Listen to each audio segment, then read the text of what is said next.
Hello, and thanks for listening today to Parent Conversations, a podcast put on by Trinity Church, directed at parents who have children really anywhere from age 0 to 18. We're going to spend a few minutes today just talking about a topic that we hope you parents will be able to impart in your homes with your kids. We truly believe that our parents here at Trinity and in our community want to raise up young leaders and young disciples, but we know that at times there are topics where it's a little hard to know how to do that best. And our goal today is to just give you some wisdom that you can take with you, maybe some practical steps to see how you can lead your family well. Today, I'm joined by my good friend Mark Johnson. I'm honored to be joined by Mark. Mark is a wealth of knowledge through both by the book, but then also in life experience and ministry. I'm really excited about our conversation today. So Mark, tell us a little bit about yourself. Hey, Todd, thanks, man, for, first of all, just having me here. And thank you for even putting this on for your parents. I mean, it's important. Thanks for the question as well. I'm originally from Baltimore, Maryland, born and raised. I grew up there, and I've been in Indiana in this area for about 4 years. Served at a predominantly black church here for about 3 years down in the far east side of Indy. And just recently, it's actually been a little over a year now. I've been serving at Crosspoint Church. We're your neighbors. Yeah, across the street. Yep, just across the street here. And yeah, man, I'm originally from Baltimore. I studied undergrad at a school called Morgan State. Studied philosophy and religion there. Went and did my master's at Howard University.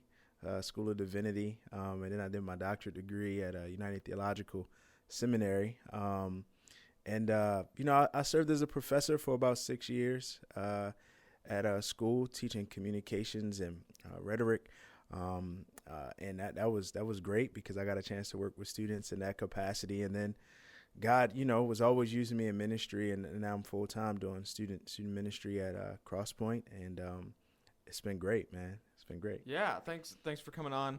For those of you who don't know me, my name's Ty Combs. I'm the family ministry director here at East Fishers. So I lead student ministry for all of our campuses along with Andy Ramirzma, and then also do children's ministry along with Pastor Matthew Hines. And I'm excited today to sit down with Mark. We're calling this Parenting Conversations, and oddly enough, Mark and I both just kind of entered into that a new seat, got a new hat to wear at times. I just had a baby, and Mark beat me by, 3-4 months? Yeah. She's 9 months now, so yeah. 9 months.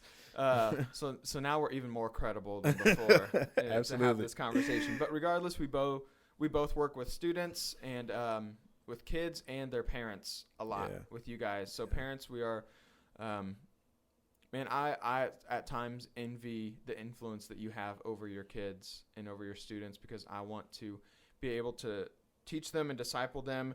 And I get them, Mark and I get them for a few hours a week, but parents, that you get them for a lot of hours a week. Oh, yeah. And man, this year you've probably had them for too many hours a week.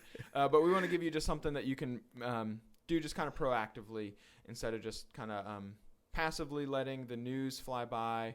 So today we're going to be talking specifically about how to parent in the midst of the season that we're in with all the racial tension going on globally, especially in our country, and even in our own community. So Mark, I'm going to ask you a couple questions. I hope this question really lands. In my mind, I think that parents hear about racial tension. It's been impossible to avoid this year, starting out with Ahmaud Arbery, George Floyd. Yeah. That just really kind of spiked this whole conversation to the forefront. And I think parents see those news stories on the news, on their news feed, and probably think about it a lot and probably think about it in their own minds, like maybe while they're even at Kroger or something, or at work with a coworker. But it might stay internal, that conversation. And I think similarly with their kids, specifically, we'll talk about high schoolers now. We'll talk about younger kids here in a minute. But specifically like junior high and high schoolers, I think that they are in a similar position where they see it on their news feeds. They go to school, they hear about it, they hear opinions of their friends, and they've probably even seen it. I mean, parents, I don't know if you guys are aware of this, but there's this Instagram page called Black at HSE. Have you followed this? Nah. Man, it's crazy. Students can anonymously submit a story of how they've experienced just like discrimination. Wow. Even in our own school district here in Fishers, Indiana. Mm-hmm. And so I know after following that, I know students see that and they see the news and they're engaged. My fear, and I'm wondering if maybe those two worlds, parents' awareness and students' awareness, are kind of siloed and they don't really ever overlap at home. So I guess my question for you is, how can the parents that are listening, how can they help kind of blend those two worlds of seeing the news and hearing about it to actually like engaging in a conversation? How can parents be more engaged in their students' life at school and what they're hearing? And how can we kind of blend that? In my mind, it's like a Venn diagram that's separate. Yeah. Parents know about racial tension, students know about racial tension, but they kind of stay separated. How can parents intentionally kind of blend those to engage in a healthy conversation at home, not just what they see on their news feed? Yeah. And that's a great question. I think that when we begin to, as a parent, hopefully you've already been engaging your child, your student with current events, mm-hmm. right? Like, I mean, this is something that we were doing even in elementary school. You had to go home and get the newspaper. I don't know if kids even get newspapers now, right? But get a newspaper, clip out some current events and, bring them to school. Well, that obviously forced conversation because I wasn't buying a newspaper. And then my parents wanted to make sure that I was maybe picking an article that was, I guess, respectable and maybe even suitable. So they were kind of, overseeing that. So hopefully parents have already created the type of environment where they can have conversation about just current events. Yeah. So I think that's one. And if you haven't, I would suggest start now. It's not too late. It's not too late, right? And to make that a consistent thing, that we're going to talk about current events. And then two, I think that it will start with the parent asking themselves the question, what do they think they should be doing as it pertains to racial tension? Because what I've discovered is that students are watching their parents. Mm-hmm. And even most of what they are doing at school or their thoughts about race is either directly or indirectly the result of what's been happening in their home. Yeah. Right. And so they're usually mini me's. Right. Yeah. I mean, I got a 9-month-old and it's funny. I didn't realize that she got scratching her head from me. Right. And then I'm watching it. She's always scratching her head. And then my mom on FaceTime one day, snapped the picture while we were on FaceTime. And I had my hand in my head the same way that Noah had hers. And I was like, oh, my word. This is where she gets it from. And so, I mean, honestly, when it comes to racial tension and racial issues, parents need to be having conversations about things that are relevant and knowing that whatever they're leading, it's bleeding. Yeah. It's bleeding into their framework. It's bleeding into the way that they see race. It's bleeding in the way that they handle it. And silent is an issue. Yeah. And if it's funny because we can watch the news and if we turn it off and we remain silent, it's still an issue. Yeah. And so I would say, don't be silent. Talk.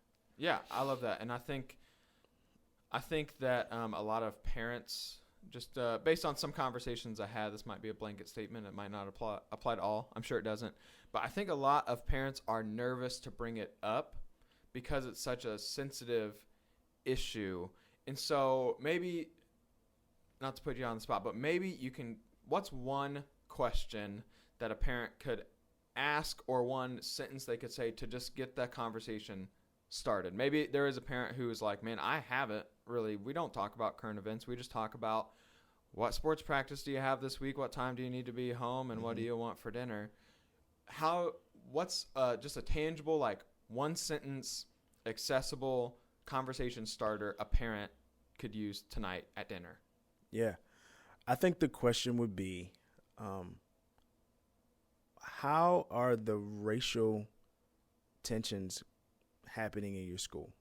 What are, and even a follow-up could be and most parents know, particularly if you're in Fisher School District, I mean, you can pull up the stats and know how diverse it is. Mm-hmm. and and look at HSE schools and see how diverse it is, and know that based off the percentage, there's already a disparity there, which isn't a bad thing. Right. So I would preface, before they even ask the question, just know that asking the question about diversity is not a question that's like stupid. It's one that's honest, that's real. Ask them, what have you been seeing with the various ethnicities of people in your school? Do you have any friends that are of a different ethnic background that I'm not aware of? Yeah, I think that's a great question right there, because what I've seen, I'm a little bit in both worlds, where I'm closer in the generation, I guess, to the parents. I'm a parent now, but I work with students and I live in their world a lot of the time. And man, on our student Instagram page, I just follow a lot of our students, and I see, here's my hypothesis, that our students' friends, their friend group, is far more diverse than their parents.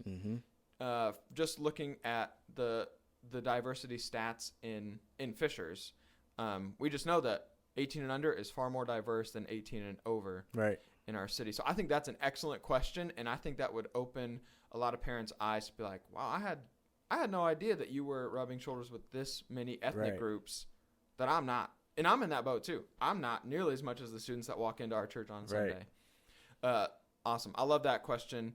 Parents, I encourage you, just ask that. Do you have any friends? Where have you seen any like discrimination of any kind happening at your school? And I think you'll be amazed at what your students see and how they see it. Yep. All right, I got one more question for you, and this is more geared towards parents of younger kids, and this is going to hit closer to home maybe for both of us as I think about how I want to raise my daughter. Yeah. And this question is one I truly don't know the answer to. So I'm asking you as a host of this podcast, but I'm asking you as a parent looking in the years to come. How much should parents teach their kids about racism, and how? And now what I mean by that question is, I think there's some like anxiety. Like I want my daughter, I'll use me as an example. Parents, you can put yourself in my shoes. I want my daughter to be aware that the balances have been tipped in the past. But what I don't want is to teach her that racism is, I don't want her to like be like, oh, I see that. And I want her to like the phrase not see color. It's weighted and I don't love it. You know what I mean? But I want her to just be oblivious to it in a sense. You know what I mean? Because I want her to just be able to love the people around her no matter what they look like, without thinking in the back of their head, oh, I wonder how this is coming across. But at the same time, I want her to be educated. Do you see that? So that's my question. How much should parents of specifically younger, like preschool, elementary, how much should they teach their kids about racism in America in the past, and how? Yeah. So one, the way to do it is to start with equity. What do you mean by that? And by that, I mean every toy, every doll, every show, don't make it homogenous, right? Don't buy your child action figures or dolls that just look like them, but show them that there's equity in that there are multiple shades of us. Yeah. And all of them have equal value. Yeah. So I think you start there. And then the second word I like to use, you talked about being oblivious to color. I think that the better word is to teach your child how to appreciate. Oh, yeah. I like that too. Right? So it's just appreciation of people and what they bring to the table. Right? And I think the equity, if you see people as equal, right, that equity component, all of us have the same value. And then two, whatever you're bringing, I can find a way to appreciate it. And in a tangible sense, I think the how to that is, like, in terms of education, it's the same way we teach about the Civil War. Yeah. I mean, as heinous as it is, the same way that we talk about the Holocaust. Yeah. I mean, it's in the book, and I think the tragedy is that it's been years where they mention it, slavery happened, but it's one of those things that's glossed over Yeah. in an attempt to save face for America's, face value. Yeah. Yeah. Yeah. When Image. all of us know, the image, and we all know that it's there, which is why there are people that are in this parent generation or our parents' generation who haven't had the conversation. Yeah. Or who failed to diversify their friend group. And I think appreciation and equity, and those individuals who found themselves that can appreciate and that see people as equal, they're not afraid to have these kind of conversations because they don't have any guilt or shame. Yeah. And I see that a lot Yeah. in our community where people are afraid or they think that it's too sensitive to talk about. And as a result, they just don't. And I told you, silent is one of our biggest sins. Yeah. And, I think that if we can appreciate and if we show equity and we teach it just like, educate, if you're in American history, ask your child, did they mention slavery? And what aspects of it did they? Or did you know the next time you feed them a peanut butter and jelly sandwich, who was the guy that invented the peanut butter or the peanut? Yeah. He was black. Or the next time they use a light bulb or the traffic light. Yeah. Or washing machines, right? I mean, these are inventions that we use every day. Yeah. That people of color either didn't get credit for or we know and people don't even talk about it. I love that. I'm gonna do that myself just because now I'm curious. You listen those things off. I mean, I use those daily. Yeah. And I had no idea, and not that I've ever thought about it, but I guess if somebody were to ask me, I would have just assumed, just again, the fault of my own upbringing, my own hometown, the culture I was, I would have probably just blindly assumed, oh, they were probably invented by somebody that looked a lot like Thomas Edison.